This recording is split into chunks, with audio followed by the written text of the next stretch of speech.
My name is Steve Davis. I'm a scientist with the Everglades Foundation. My background is in ecology and biology of aquatic ecosystems.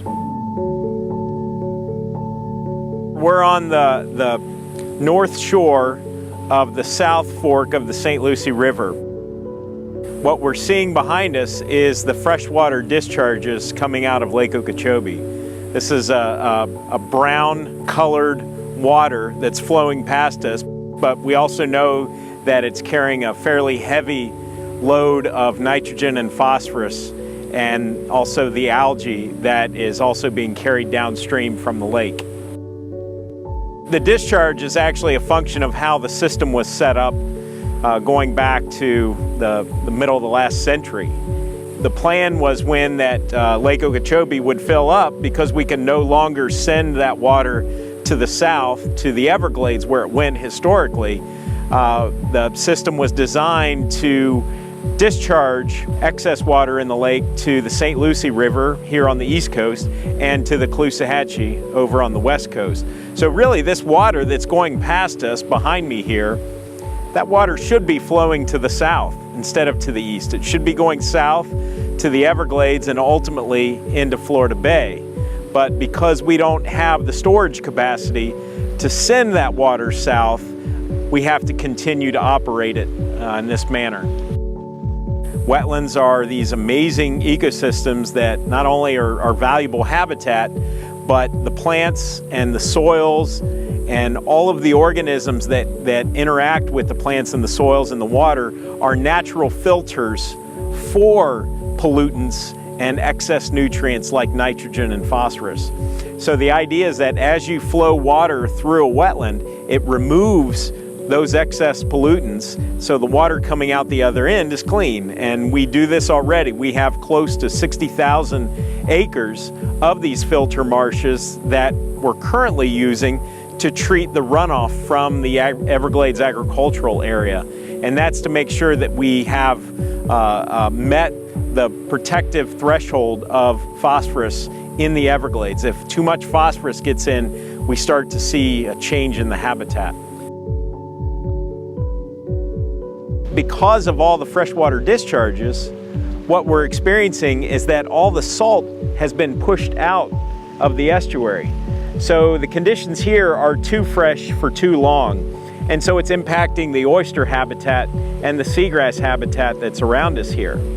When we reduce those discharges with restoration by sending that water to the south, we'll allow for more of a natural condition of mixing that fresh and salt water. And so the habitat will be a lot healthier here. We won't run into the problems with the excess pollutants coming out of the lake and affecting these algae blooms that we're seeing across the estuary. So we know that this didn't just start last week or the week before. This goes back to the beginning of the year when the discharges occurred from all that high rainfall we received in December and January, which was really an unusual time for us to receive that amount of rainfall. The algae blooms and the impacts that we're experiencing right now, they are collectively the result of 6 months of accumulated discharge of polluted water from Lake Okeechobee. And it's only now in the summertime that things are reaching their maximum because temperatures are high and light intensity is also quite high in the middle of the summer. So we have just the perfect storm of conditions for producing this algae bloom. And really it's the worst I've seen. We know the impacts of these discharges on real estate values. In fact, we commissioned an economic study by the Florida Realtors Association in 2013 to look at the impact of that particular year's discharge on real estate transactions. And we found for Martin County, where we are, there was close to a $500 million impact on real estate values just during that 1 year's worth of events. So there's a direct impact. Nobody wants polluted water flowing past their backyard, or a situation like we're experiencing now, and you saw the sign as we walked up where there are health advisories You can't get in the water, you can't swim in it, you can't fish in it, you can't paddle in it. So all of that translates to economic impact.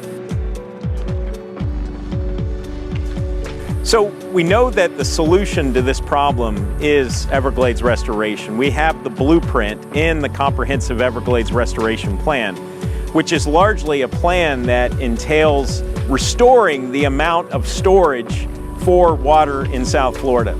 We get the same amount of rainfall today that we received 100 years ago. The only difference is that the natural Everglades used to manage that water on its own. Anymore, because we only have half the Everglades remaining and it's a disconnected and compartmentalized ecosystem, we need to build storage back into South Florida almost as a prosthesis to provide the service needed so that we have that water to draw from when it's needed in places like Everglades National Park and Florida Bay, but also that we have a place to put excess water during wet years like this year and relieve the discharges going to the east and the west. For every dollar invested in Everglades restoration, conservatively, we get 4 in return in areas of real estate, water supply, recreational amenities such as fishing and hunting and bird watching. So we know that Everglades restoration is worth it.